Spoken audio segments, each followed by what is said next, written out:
Hello student, philosophy की class में आपका स्वागत है। आज मैं आप लोगों को फ़िलॉसफिकल पर्सपेक्टिव्स ऑफ एजुकेशन की थर्ड यूनिट में वेदांत दर्शन के विषय में बताऊंगी। वेदांत दर्शन यानी नाम से ही स्पष्ट है कि जिसमें वेदों की बात की गई है, यानी वेद, ब्राह्मण, आरण्यक और उपनिषदों के गूढ़ एवं विस्तृत दार्शनिक चिंतन का अंतिम सार ही वेदांत दर्शन है। यानी कि जो अल्टीमेट एसेंस है इन सारे ग्रंथों का, उसी को हम वेदांत कहते हैं। यानी जो सबसे पहले वेद लिखे गए, फिर ब्राह्मण, फिर आरण्यक, फिर उपनिषद। उपनिषद में ब्रह्म की अवधारणा है, जिसमें गूढ़ चिंतन ब्रह्म के विषय में किया गया है, और उसके बाद जो ग्रंथ लिखे गए उन्हें हम वेदांत कहते हैं। इन जो समस्त जो ग्रंथ ऊपर बताए गए उनको एक सार तत्व में जो प्रस्तुत किया है वो किया है वादरायण व्यास ने अपने ग्रंथ ब्रह्मसूत्र में। तो जो वेदांत दर्शन का महत्वपूर्ण ग्रंथ है वो है ब्रह्मसूत्र, जिसके रचयिता हैं वादरायण व्यास। ब्रह्मसूत्र पर अनेक विद्वानों ने अनेक प्रकार की कमेंट्रीज लिखी, जिन्हें हम कहेंगे कि जैसे ब्रह्मसूत्र है उसको सबने अपनी अपनी तरीक़ों से उसको एक्सप्लेन किया है, यानी उस पर कमेंट्रीज की या टीका या भाष्य लिखा, तो उसकी सबने अपनी अपनी दृष्टिकोण से उसकी व्याख्या की है। तो जिसके फलस्वरूप वेदांत की अनेक ब्रांचेस उत्पन्न हो गई। तो जिसमें सबसे महत्वपूर्ण ब्रांच है वो है शंकराचार्य जी की अद्वैत मत, और रामानुजाचार्य का विशिष्टाद्वैत, और मध्वाचार्य का द्वैत मत, निम्बार्का का द्वैत मत।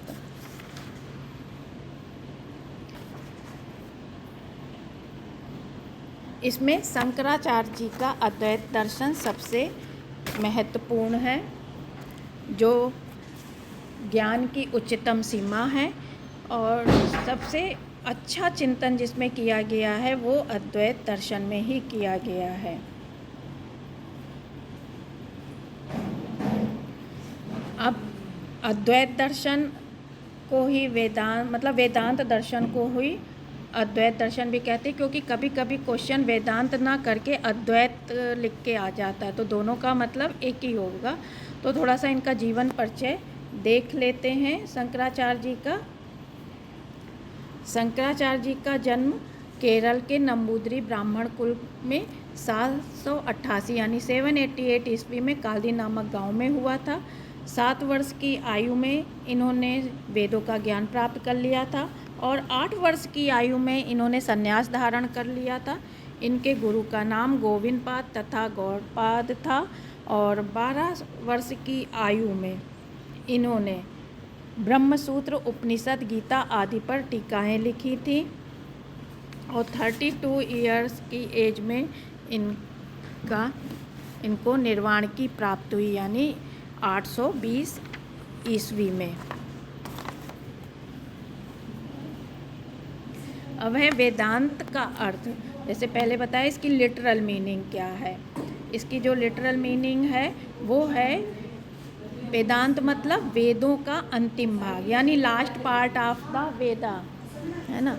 वेद प्लस अंत बराबर, वेद शब्द ज्ञान का पर्यायवाची है, यानी ज्ञान से संबंधित है, और जो अंत है वो संबंधित है साल्वेशन यानी मोक्ष से, और इसकी प्राप्ति के साधन क्या हैं, तो ये हम वेदांत में पढ़ते हैं। यानी मानव जीवन का जो अंतिम उद्देश्य है मोक्ष, और उसकी प्राप्ति के क्या साधन हैं, हम उस मोक्ष को किस प्रकार से प्राप्त कर सकते हैं, जिसमें उन साधन मार्गों की चर्चा की गई है, उसे हम वेदांत कहते हैं। यानी वेदांत से तात्पर्य उस अंतिम ज्ञान से है जिसमें हमें मोक्ष की प्राप्ति होती है। शंकराचार्य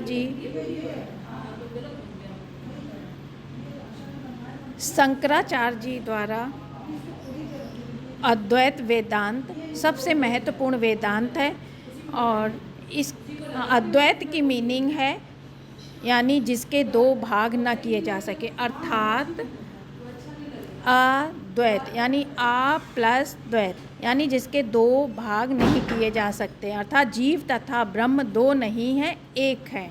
यानी दोनों एक ही हैं, या जीव ब्रह्म कह लीजिए या आत्मा और ब्रह्म में अभिन्नता है, जैसे दोनों एक ही सिक्के के दो पहलू हैं।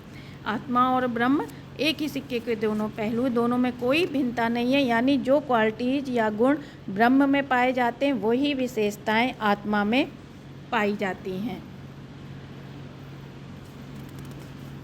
और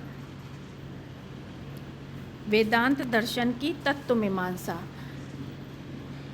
वेदांत दर्शन की तत्व मीमांसा यानी मेटाफिजिक्स ऑफ वेदांत दर्शन।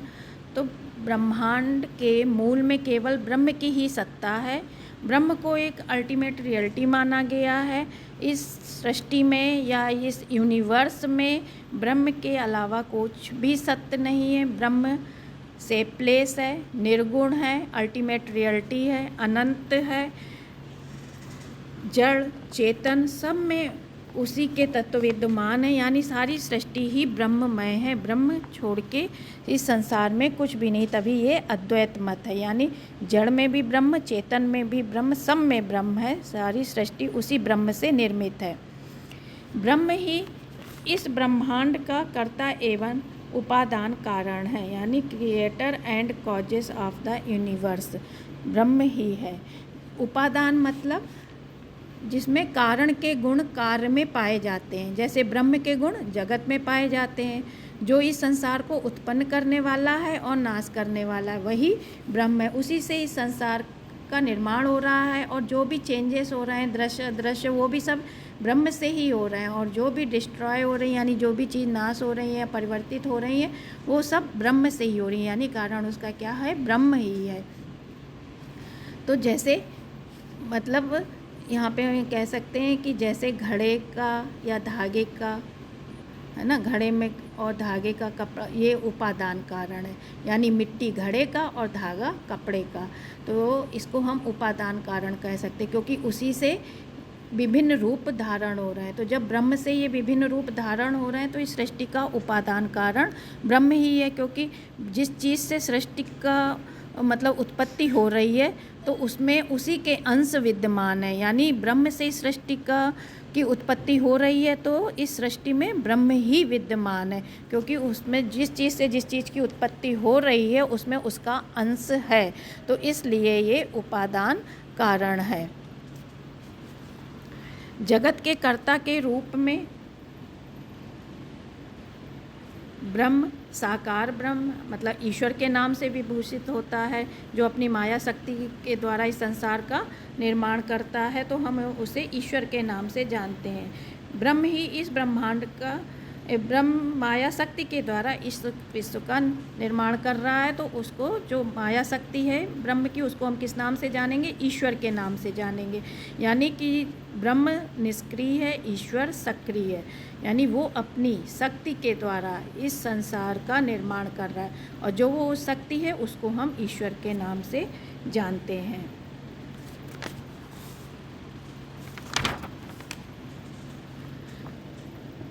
आत्मा ब्रह्म का अंश है, इसलिए आत्मा भी ब्रह्म के समान है ना। वो सर्वव्यापक है। जैसे ब्रह्म सर्वव्यापक है यानी ओमनी प्रेजेंट है, ऐसे ही आत्मा भी सर्वव्यापक है, सर्वशक्तिमान है, सर्वज्ञाता है। और जो कर्मों का फल है वो जीव को प्राप्त होता है, आत्मा को नहीं। आत्मा जीव से अलग है। यानी कर्ता भोक्ता कौन है? जीव है। यानी the living being is a doer, वो ही करता है, और कंज्यूमर भी यानी भोक्ता भी वो ही है। और जगत क्या है? मतलब मॉर्चल है, यानी नष्ट होने वाला है, यानी परिवर्तनशील है। जो चीज़ परिवर्तनशील है वो सत्य नहीं है, उसको असत्य माना गया। यानी जो चीज़ चेंज हो रही है, और जो सत्य है वो परिवर्तन नहीं होता उसमें, वो अल्टीमेट रियलिटी है, तो वो है ब्रह्म। तो ब्रह्म शाश्वत है, सर्वशक्तिमान है, और उसी से इस संसार का निर्माण हो रहा है। तो ये आपको मतलब ये तत्व मीमांसा हो गई। अब हम आते हैं इसकी ज्ञान मीमांसा यानी एपिस्टेमोलॉजी में।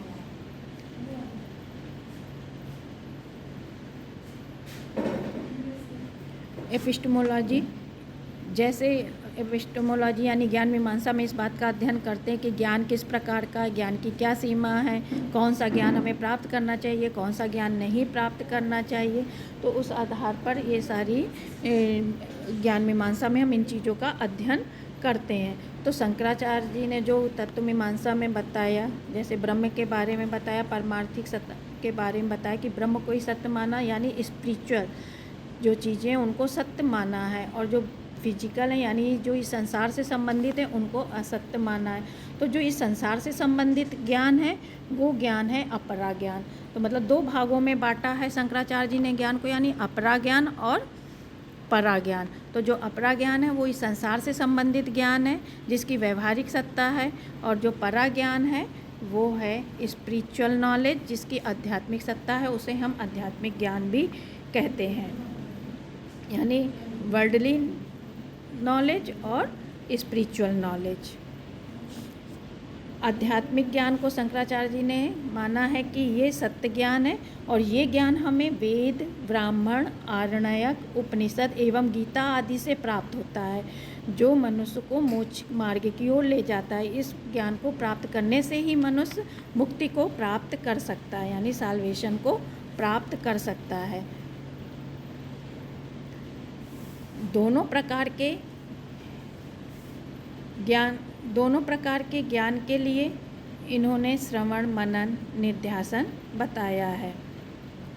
और जो अपरा ज्ञान है उसके अंतर्गत बताया है कि जो व्यवहारिक चीज़ों की नॉलेज है, जैसे जो व्यक्ति अपना जीवन यापन करने के लिए मतलब कोई ऐसा ही नॉलेज प्राप्त करना जिससे वो आसानी से अपना ईमानदारी पूर्वक जीवन यापन कर सके, तो उसकी शिक्षा प्राप्त करना वो आएगा अपरा ज्ञान के अंतर्गत। क्योंकि व्यवहारिक जीवन व्यतीत करने के लिए उसको किसी एक व्यवसाय में कुशलता हासिल करना आवश्यक है। और दोनों प्रकार के ज्ञान के लिए श्रवण, मनन, निध्यासन की आवश्यकता बताई है। और श्रवण मतलब ज्ञान को सुनना, मनन मतलब उसको धारण करना, और निध्यासन मतलब उसको अपने जीवन में लगाना, यानी प्रैक्टिकली उस ज्ञान का अपने जीवन में अप्लाई करना। और आध्यात्मिक ज्ञान के लिए श्रवण, मनन, निध्यासन तो आवश्यक है ही है, किंतु इसके साथ ही साधन चतुष्टय की भी आवश्यकता पड़ती है। तो साधन चतुष्टय हैं आपके नित्य, इनको साधन चतुष्टय ही बोलेंगे, यानी 4 साधन हैं।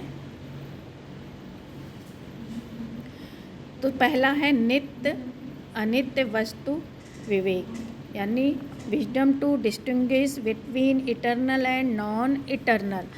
नित्य जो अनश्वर है, स्थायी है, अर्थात कौन?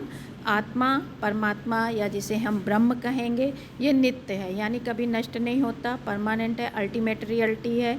अनित्य है जो चेंजेबल है, जो नष्ट होने वाला है, जो जैसे पदार्थ, आपकी बॉडी यानी फिजिकल बॉडी यानी शरीर, और ये विश्व यानी जगत की जो विभिन्न चीज़ें हैं ये सब पदार्थ में आती हैं, ये सब नश्वर हैं यानी नष्ट होने वाली हैं।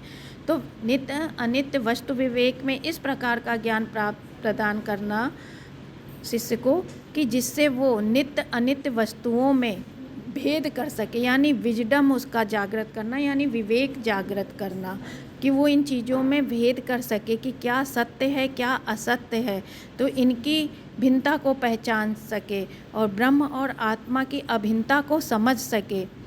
तो ये विवेक उत्पन्न करना यानी नित्य अनित्य वस्तु विवेक। फिर दूसरा है भोग विरक्ति, यानी नॉन अटैचमेंट विथ प्लेजर, यानी जो लौकिक एवं पारलौकिक यानी जो वर्ल्डली और जो स्पिरिचुअल चीज़ें हैं, किसी भी प्रकार के भोगों की इच्छा ना करना, यानी ये इस जगत के जो फिजिकल वर्ल्ड है यानी इस जगत के सुखों की इच्छा ना करना, पारलौकिक भी नहीं करना कि हम ये कार्य करेंगे, दान करेंगे, पुण्य करेंगे तो हमें अच्छा घर मिलेगा, पुण्य मिलेगा, स्वर्ग मिलेगा, मतलब ये सब इच्छाएं हैं। तो लौकिक परलौकिक किसी भी प्रकार की इच्छा ना करना।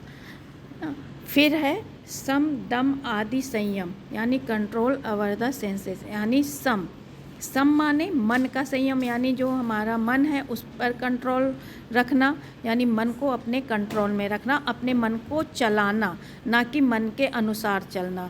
तो ये है मन का कंट्रोल। जब हम मन को अपने अनुसार चलाएंगे तो मन हमारा कंट्रोल में रहेगा। अगर हम मन के अनुसार चलेंगे तो मन हम पर हावी रहेगा, यानी हम मन के गुलाम हैं।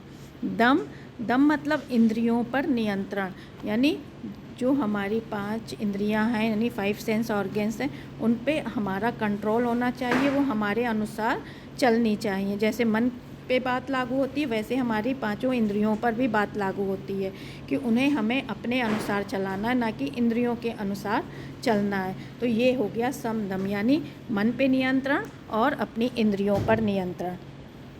फिर है उपरति, यानी जो ये कर्म कांड है, त्याग, यज्ञ वगैरह हैं, इन सब से ऊपर उठना, यानी इन कर्मों का भी त्याग बताया है कि जो इन कर्मों से ऊपर उठ जाता है, इन सब चीज़ों में नहीं पड़ता।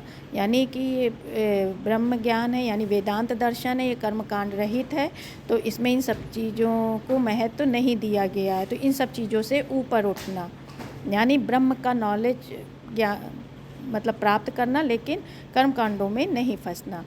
फिर है तितिक्षा, यानी सुख दुख सहन करने की शक्ति, यानी फिर समभाव।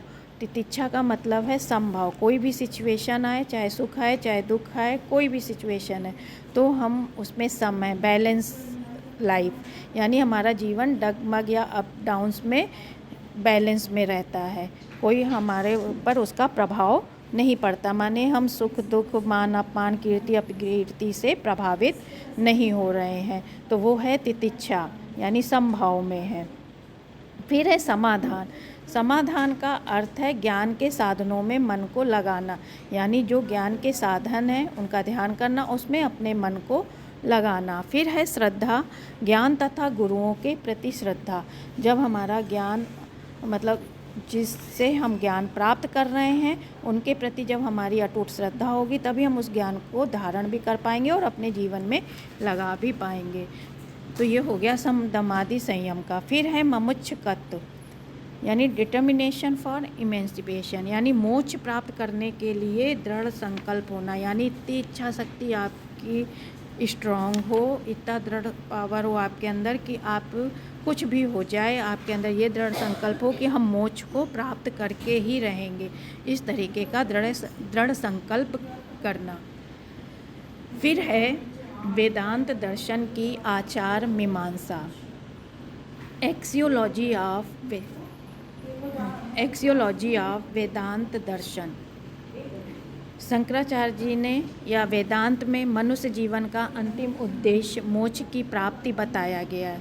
तो जिसके लिए सबसे ज़्यादा ज़रूरी क्या है? आध्यात्मिक ज्ञान। बिना आध्यात्मिक ज्ञान के आप मोक्ष की प्राप्ति नहीं कर सके। जैसे पहले ही बताया गया है कि जो मतलब अभी आपने साधन चतुष्टय में आपको बताया ना कि कर्मकांड का इसमें विरोध किया गया है, इसमें ज्ञान मार्ग पर बल दिया गया। तो हम मोक्ष की प्राप्ति ज्ञान मार्ग पर चलकर प्राप्त कर सकते हैं। तो मनुष्य जीवन का अंतिम उद्देश्य क्या है, लास्ट एम क्या है मनुष्य जीवन का? वो यही है कि मोक्ष की प्राप्ति। तो मोक्ष की प्राप्ति के लिए हमें जो वेदांत में मार्ग बताया गया है, यानी स्पिरिचुअल नॉलेज जो बताई गई है, उस पर चलना होगा। तो उस पर चलकर ही मोक्ष की प्राप्ति की जा सकती है। और व्यवहारिक दृष्टि से व्यक्ति को इस संसार में व्यवहारिक रूप से उसको जीना है, यानी जीवन यापन करना है, तो उसको अपने वर्ण कर्म के अनुसार कोई ना कोई एक व्यवसाय की शिक्षा ग्रहण करनी होगी, जिससे वो अपना जीवन यापन ईमानदारी पूर्वक कर सके। शंकराचार्य जी का कहना है कि अपने वर्ण कर्म को निष्ठा एवं ईमानदारी से करने की सलाह दी है, कि उसमें भी आप चोरी, बेईमानी आदि ना करें। मतलब जो व्यवहारिक जीवन भी है आपका, उसमें भी सद आचरण की सलाह देते, परोपकार की भावना हो, कल्याण की भावना हो, ईमानदारी पूर्वक जीवन जीने की सलाह दी जाती है। तो इस प्रकार सद आचरणों से युक्त जीवन जीने की बात कही गई है। क्योंकि आचार मीमांसा या एक्सियोलॉजी में हम इसी बात का अध्ययन करते हैं कि मनुष्य को कौन से कार्य करने चाहिए, कौन से कार्य नहीं करने चाहिए। तो ये वेदांत दर्शन की आचार मीमांसा है। तो इसमें वेदांत दर्शन के अनुसार मनुष्य को कौन से कार्य करने हैं, कौन से कार्य नहीं करने हैं, ये बताया गया है। तो मोक्ष की प्राप्ति के लिए आपको ज्ञान मार्ग पकड़ना है, और व्यवहारिक जीवन जीने के लिए आपको सद्गुणों से युक्त जीवन व्यतीत करना और ईमानदारी पूर्वक जीवन चलाना है अपना। और शंकराचार्य जी के अनुसार मनुष्य जीवन का अंतिम उद्देश्य मुक्ति प्राप्त करना है, तो ज्ञान मार्ग का अनुसरण करना आवश्यक है, क्योंकि ज्ञान के बिना आप मुक्ति को प्राप्त नहीं कर सकते हैं। क्योंकि आप कर्म कांड से, उपासना से, भक्ति से आप ईश्वर की तो प्राप्त कर सकते, लेकिन मुक्ति को प्राप्त नहीं कर सकते। मुक्ति का मतलब है ब्रह्म और आत्मा में अभेद की स्थिति। ये स्थिति आप ज्ञान मार्ग के द्वारा ही प्राप्त कर सकते हैं। तो आज के इस लेक्चर में बस इतना ही। अब नेक्स्ट लेक्चर में आप लोगों को वेदांत दर्शन के सिद्धांत यानी मेन टेनेट्स ऑफ वेदांता दर्शन या वेदांता फिलॉसफी के बताऊंगी। आज बस इतना ही। उम्मीद है कि आप लोगों को वेदांत दर्शन समझ में आया होगा। Thank you.